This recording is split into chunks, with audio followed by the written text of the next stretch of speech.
All right. Hi there. Hopefully everyone can hear me all right.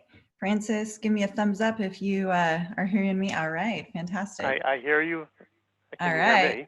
I Perfect. can hear you. Sounds good. Seems like it's working. Yeah. Well, TGIF, thanks everybody for joining us this lovely Friday. Hopefully it's lovely where you are. It certainly is here in sunny California. Um, Let me get started here today. My name is Tracy Geisler, and I'm a Senior Product Manager at Sciton. I am so pleased everyone could join us today for the Aesthetic Business FAQs During Crisis webinar. I'm really excited to partner today with Francis Kunzo, the CEO of MedSpa 810, Chairman of Aesthetic Business Institute, and founder of Akara Partners. He is credited with the creation of the first medical spa in the world and is a well-known speaker in the aesthetic medical industry. Throughout his career, he has actively acquired aesthetic medical practices to build profitable companies. In total, he has executed upon 24 acquisitions involving more than 60 locations. In addition, he has spearheaded the securing of over $100 million to fund his ventures and support Akara's client efforts. He has personally experienced running numerous aesthetic practices during recessionary periods and specifically led the charge, turning around 25 plus locations throughout the 2008 recession. We are so lucky to have him today to discuss the SBA disaster relief options, operational strategies and tactics, tips and tricks to stay engaged with your patients, and to answer your very own questions. Please feel free to submit those questions via the chat feature, which is available to you through the Zoom interface. And we will attempt to answer all the questions submitted within our allotted time. With that, I will turn it over to Francis. Thank you, Tracy. My pleasure to be here, and thank you, Sciton, for hosting this webinar, which is so important to have this information readily available in times like this. This is unprecedented. I've been through recessions. I've been through 9/11. I've been through the '87 crash. I just hit an unmute button, Tracy. Could you hear me before? Yeah, I can hear you. Yeah. Okay.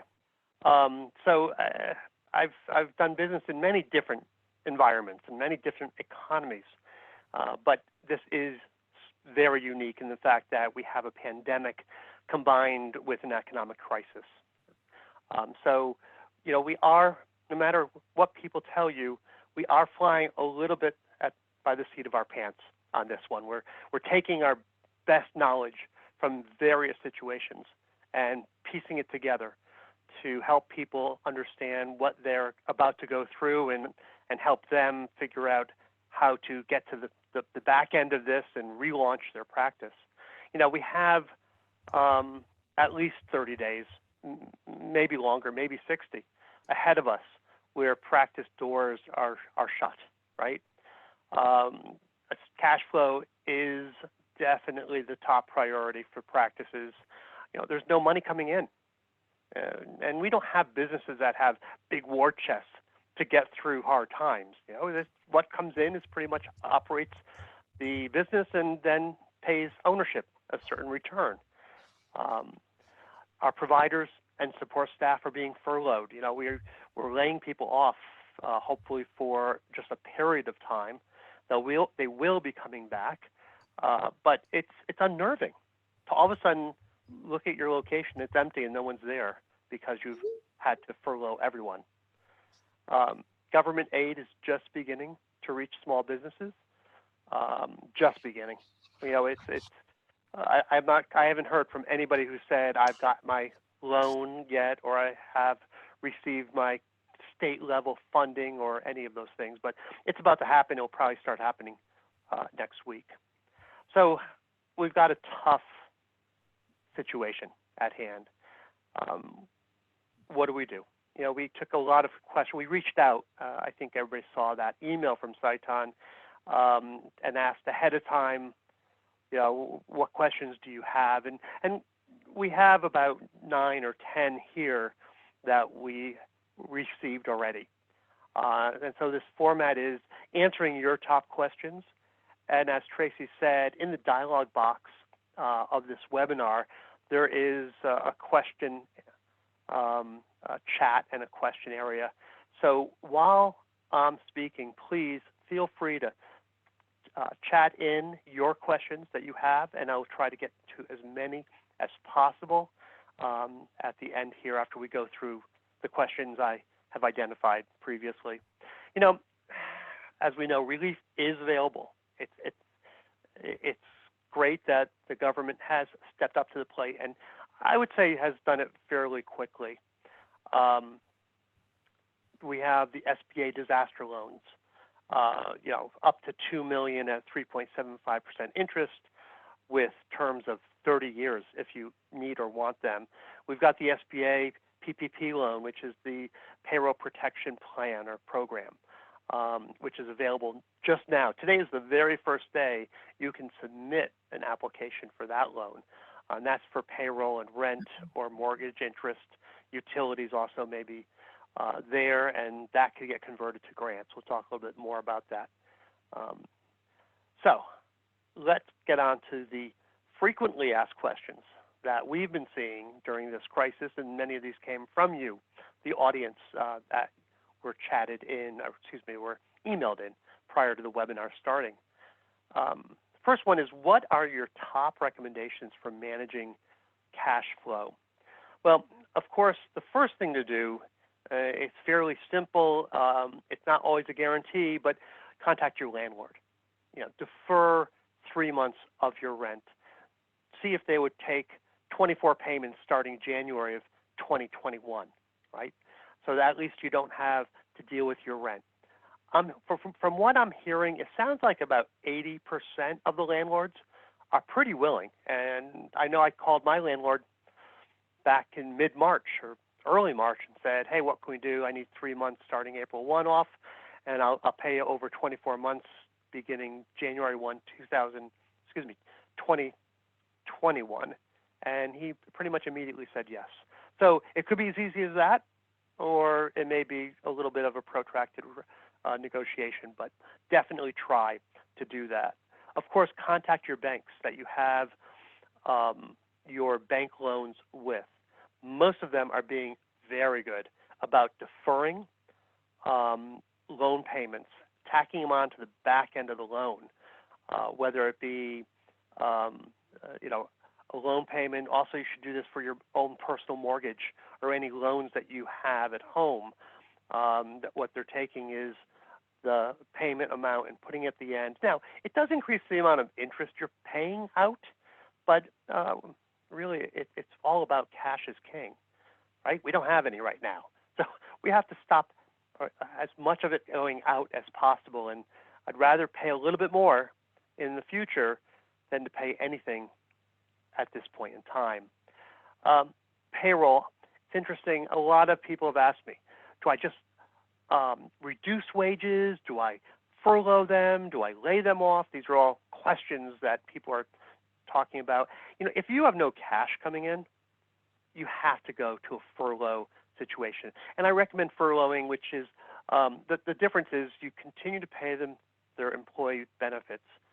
So you don't take them off your health benefits or other benefits they may have.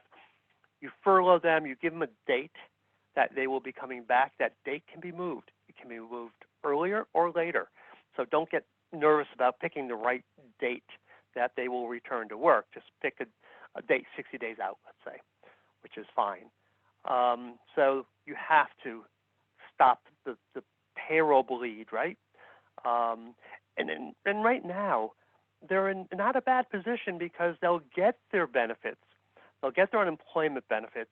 And on top of their state level benefits, there's $600 per week that federal is funding into unemployment. So laying somebody off or furloughing them, they will make close to, probably not exactly what they make at your location, but they could make close to what they are making now. Utilities, contact your utility companies. They are doing the same thing. Look for a 60 or a 90-day deferment. See what program or programs they're offering, and then defer your utilities as well. Your leases, the equipment leases. I believe, from what I've seen, every single leasing company has been deferring lease payments, tacking it on the back. So you definitely, if you're carrying a lease with Incentium or one of the leasing agents or companies that are out there, contact them as well. And don't forget your credit card companies.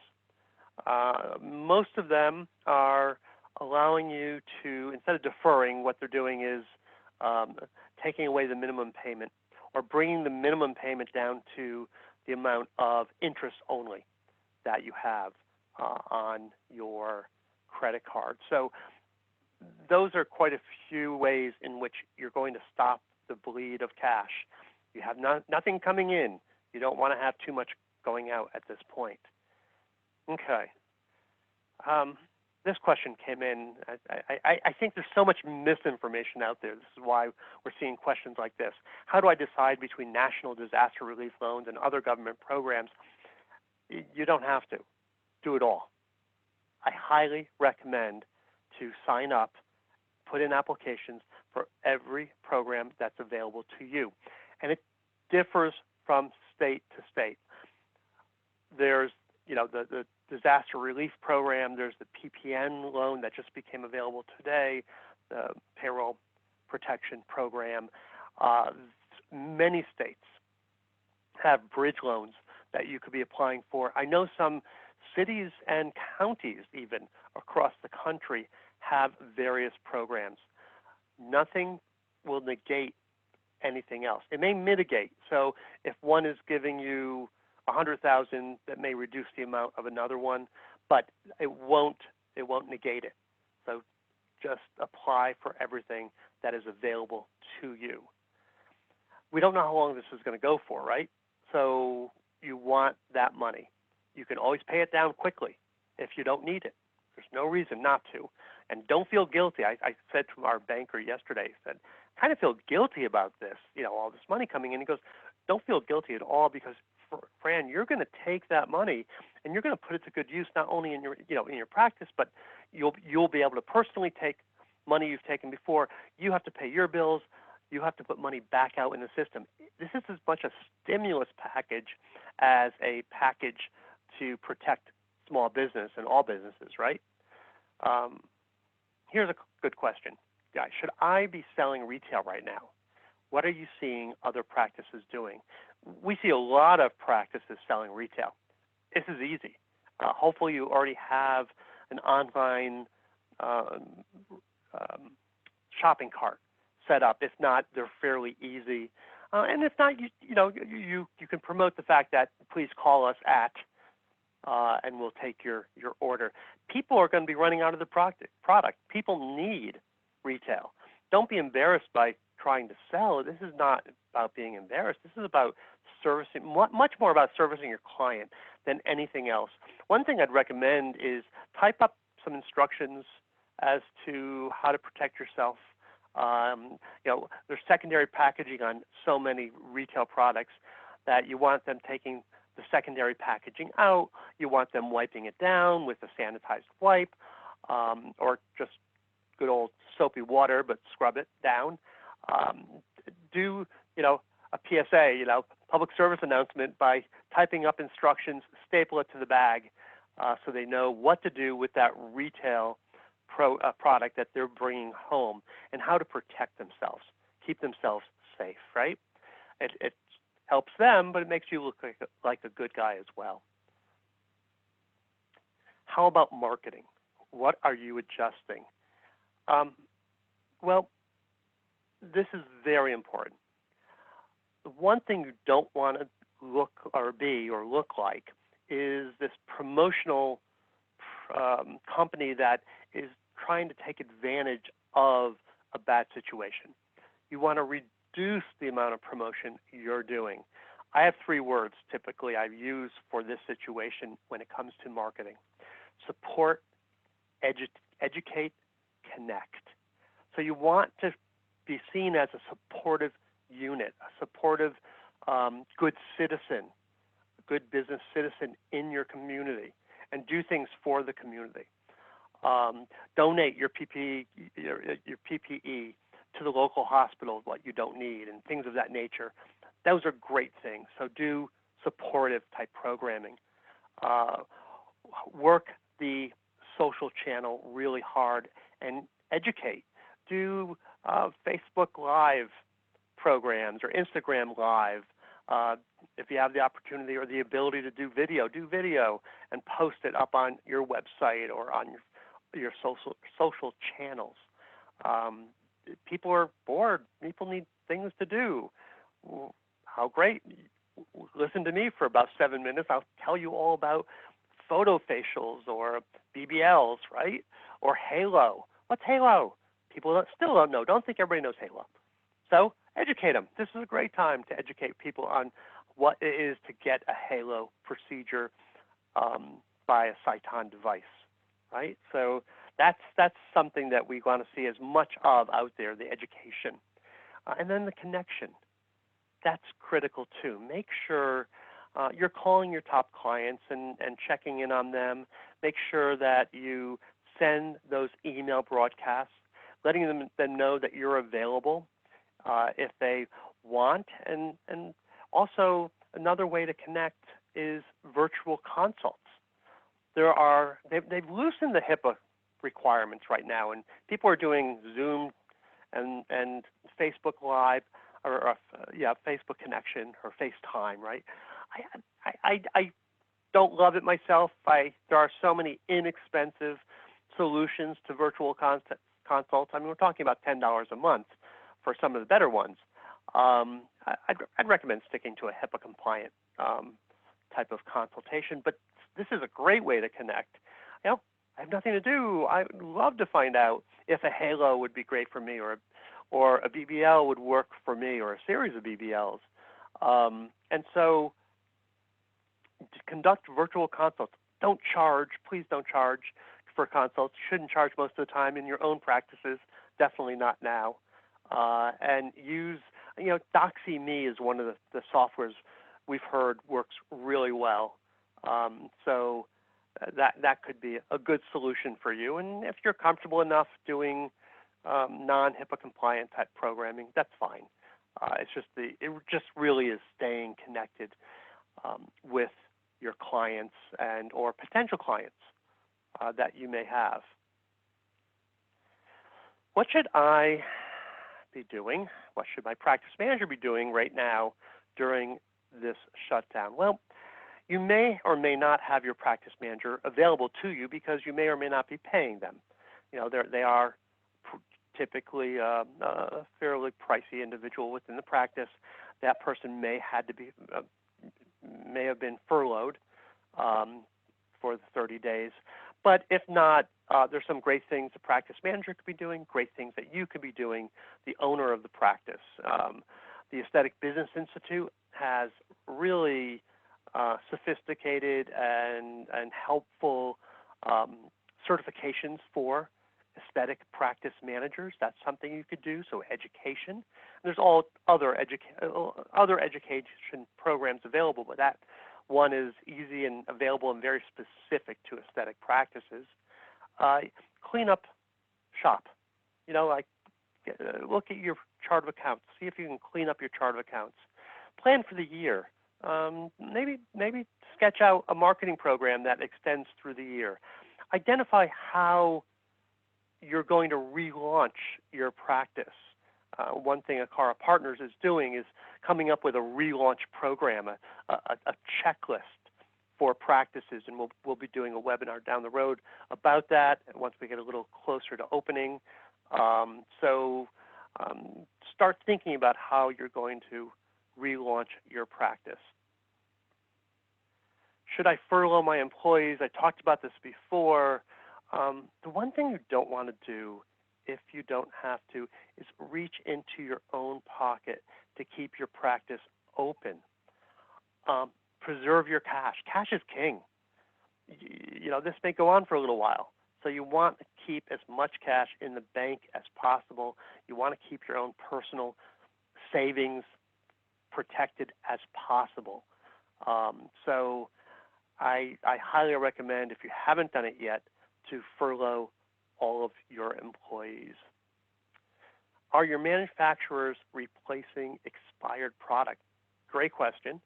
And I think Allergan is definitely taking the lead, but I'm sure there's others. They are and will replace the expired product. First thing came to mind. I reached out to a good friend and a client of ours, Ron Stark, and asked him what has he heard, and he had told me that Allergan is replacing all of his expired product that he has right now. Another question. I applied for an economic injury disaster loan, EDIL. How does that dovetail with the payroll protection plan, the PPN loan, that just now, today, for the first time, you can actually apply for that? The payroll protection loan, you apply through preferred bank vendors, preferred lenders. I know B of A, Wells Fargo, those are the nationals are all preferred SBA lenders, but many of your regional banks and even some local banks are preferred vendors for the SBA. So you talk to your banker, find out if they're a preferred lender and if they're supporting the program, and then take advantage of that. There is no, these two programs don't negate each other. You can have an EDIL and you can have a PPP loan, right? You can actually, now the economic injury disaster loan, you can actually take that money and use it towards payroll, and because you may get that one first, but then when you get your payroll protection program loan, you can actually use some of that to pay down that first loan, the economic injury disaster loan, the portion of it that was payroll related, also utilities, rent, mortgage interest, all that is also available. Now, there's going to be an 8-week test right after, so starting with the day you receive your loan, 8 weeks out, the amount of payroll related type of expenses will roll into a grant. All right, so that's where you want to spend it first because that's free money, right? That becomes a grant. Also, something good to know is, and I'm sure most of you do know this at this point in time, when you apply for an economic injury disaster loan, you actually get a grant of $10,000. Now, that is deducted from the payroll protection program. So if you get approved, it's 2.5 times average payroll.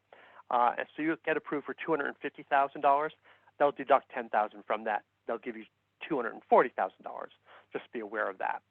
So that's how they're working that. Okay, let's just run through some top recommendations here that I talked about today. One, reach out to all government agencies that are offering aid and support. Keep in mind, of course, the SBA, one place you have to go is directly to the SBA for the EIDL loans, and the other place is going to be a preferred vendor bank for the PPP loans. All right, so you're going to have to go 2 different places for that SBA support.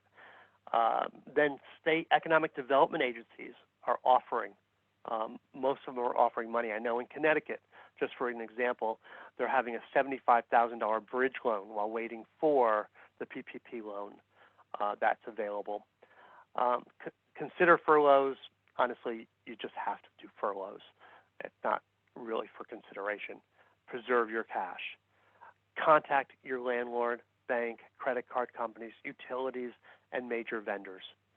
That's extremely important. That alone can save you tens of thousands of dollars per month. And whatever you do, do not virtually close your doors. Focus on staying connected to your clients. So physically close your doors, but don't virtually close your doors. That's so critical to make sure you have that connection going with your clients. They will be there the day you reopen your doors.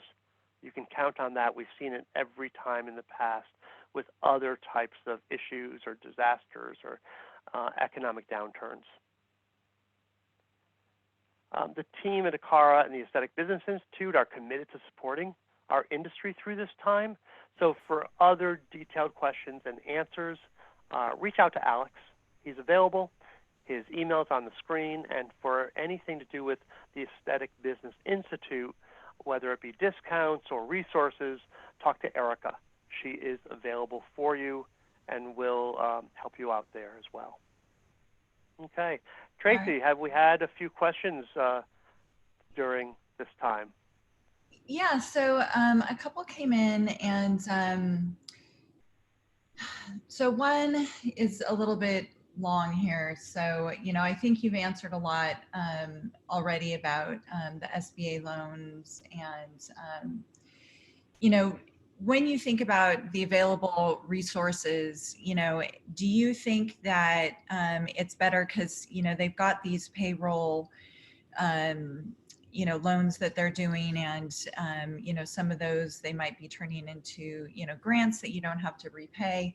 So should employers, consider furlough, or should they try to keep their employees on, pay them, in the hopes that they would get one of these payroll loans / possible grants?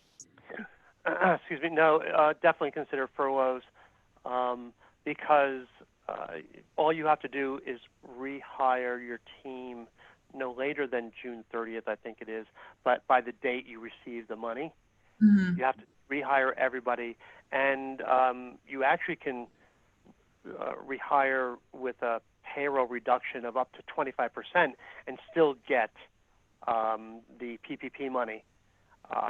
So I would definitely recommend both. Okay. And then let's see.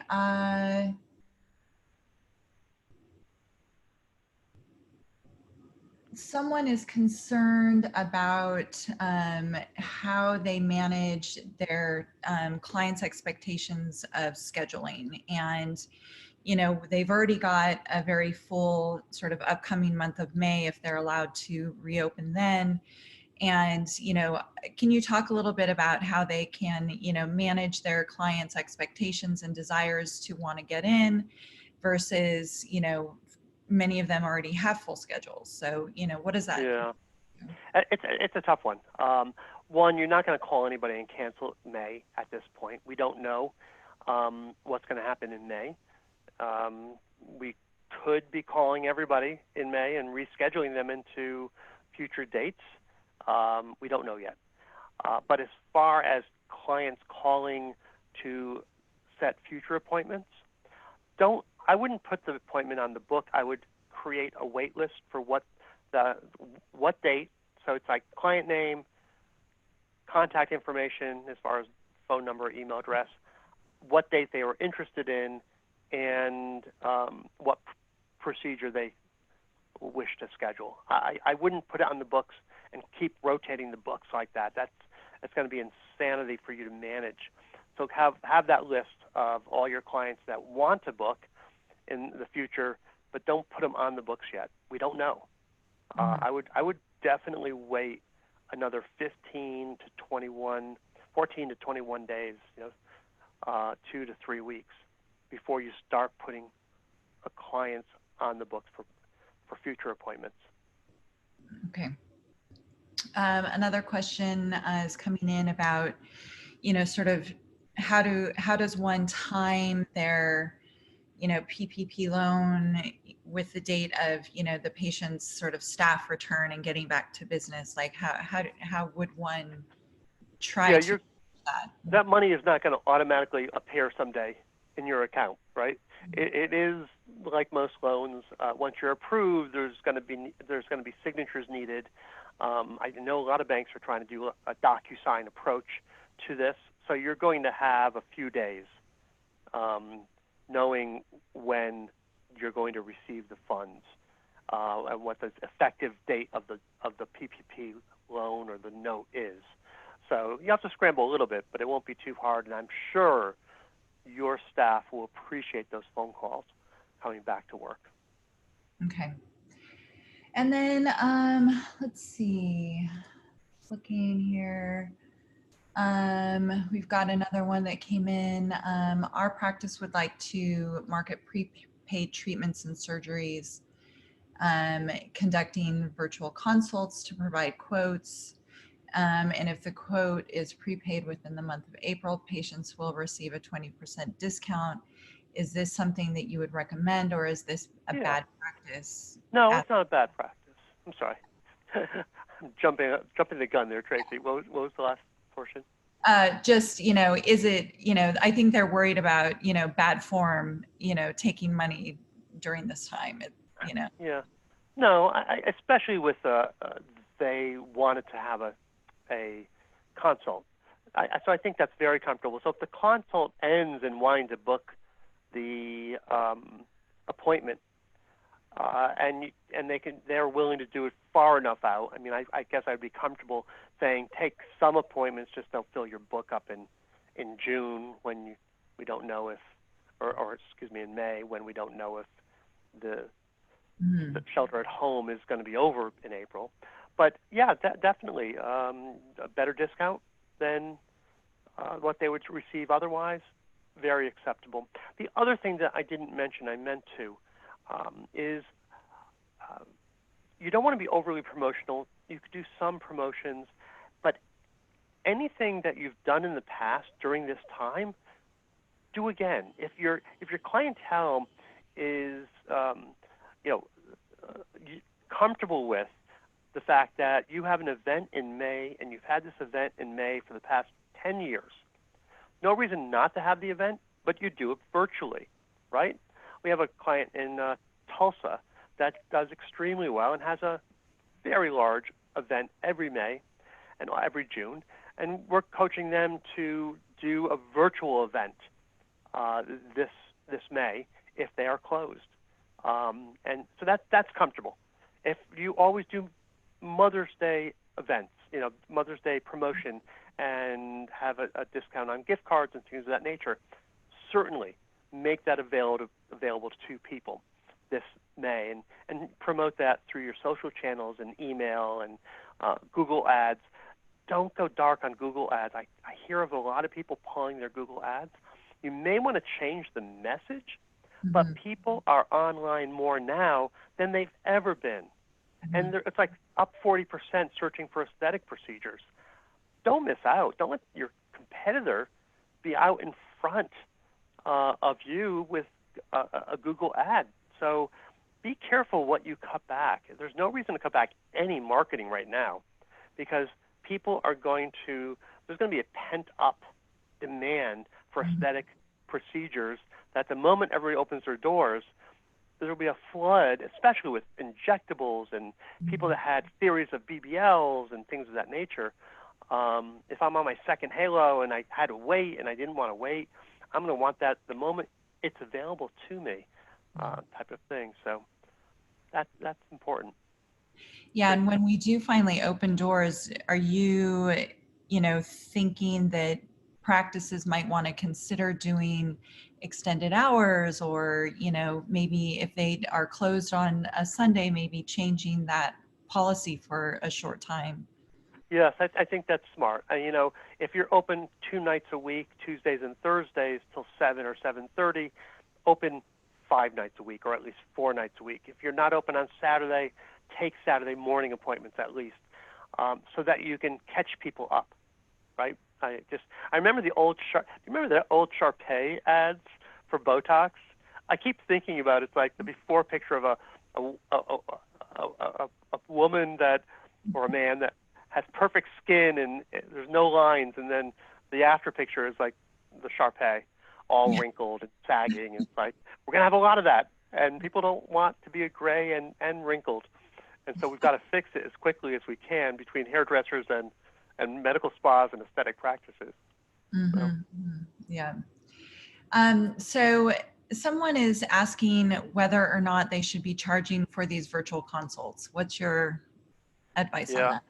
that? Um, if you charged for consults in the past, I would recommend that you're going to look like a real good guy or woman and don't charge because of the crisis we're in.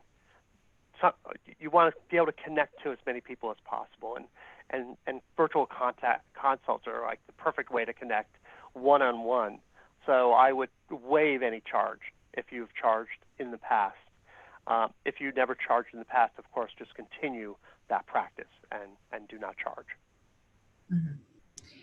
And so, let's see, regarding the pent-up demand, what are your thoughts on the economic toll that our clients may feel, even if psychological, market down, lost jobs? Yeah.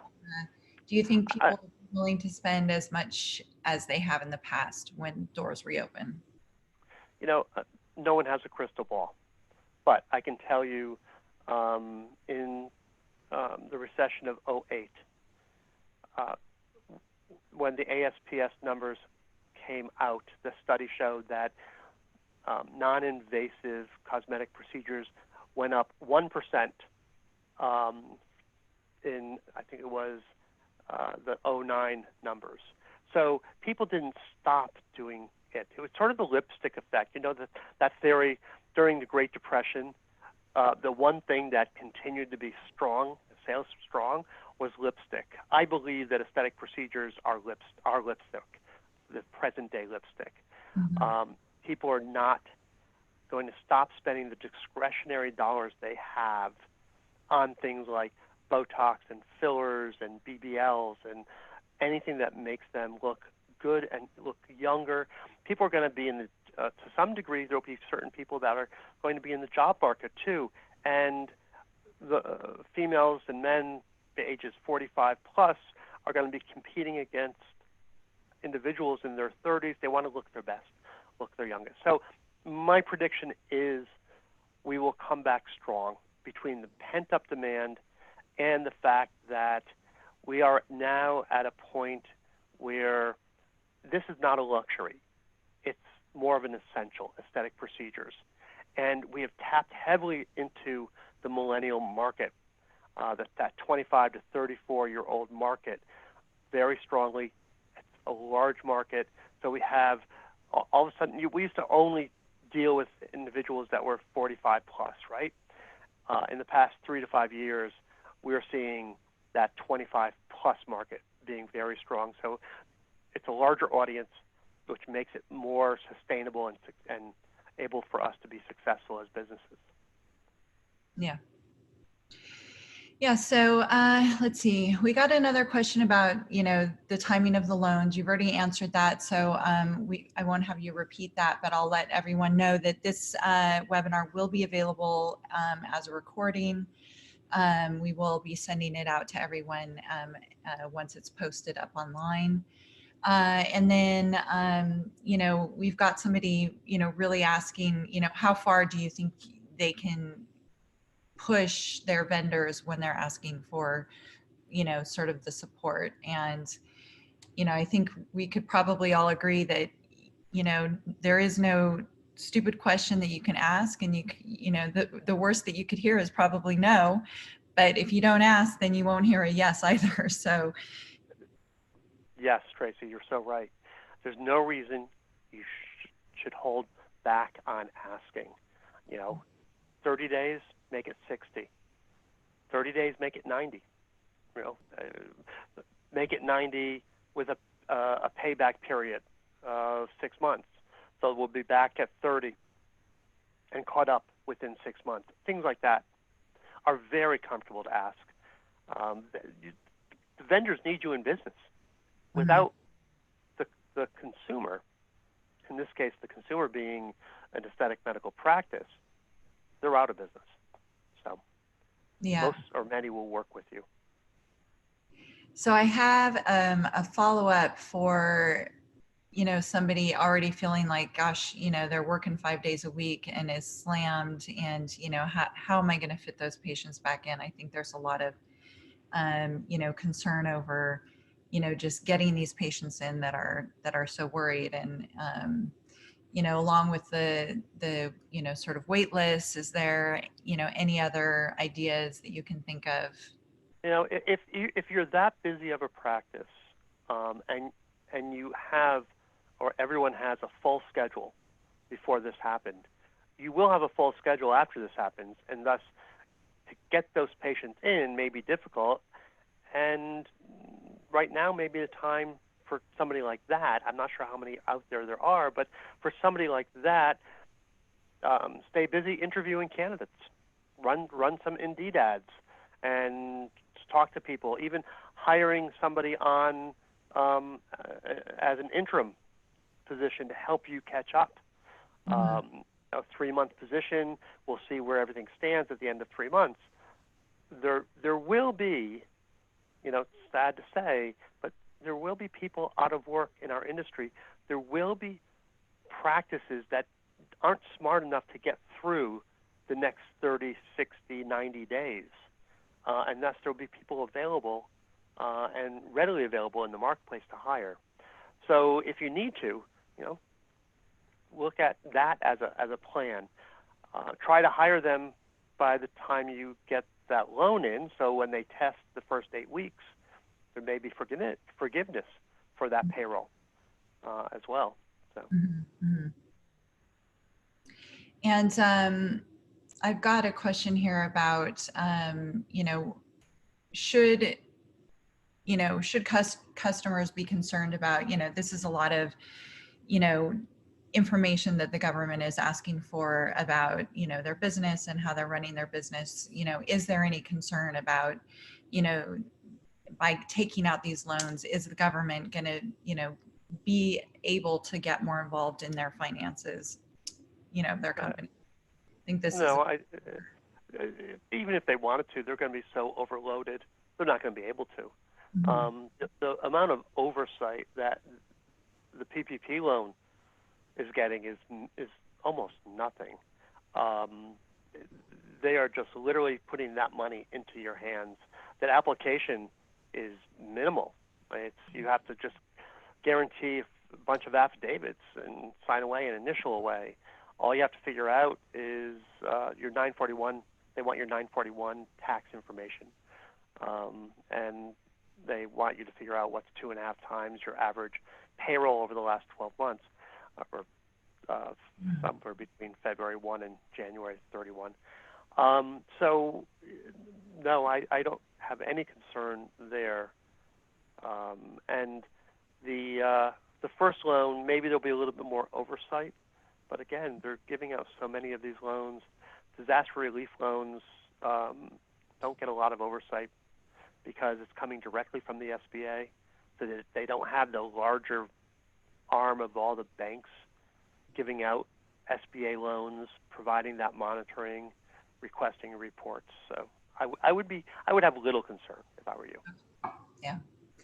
And so I think there's this question that's a little bit more time specific to the loans, so, and I think this is probably the last one that we have for the day. So this is in regards to very specific timing. How does one time the PPP loan if they are planning on reopening in 2 months?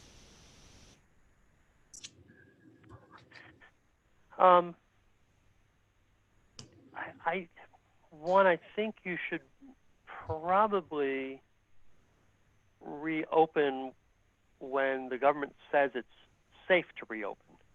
I wouldn't set your own time on that. You're more on the schedule of the government, and everything's in a state of flux right now.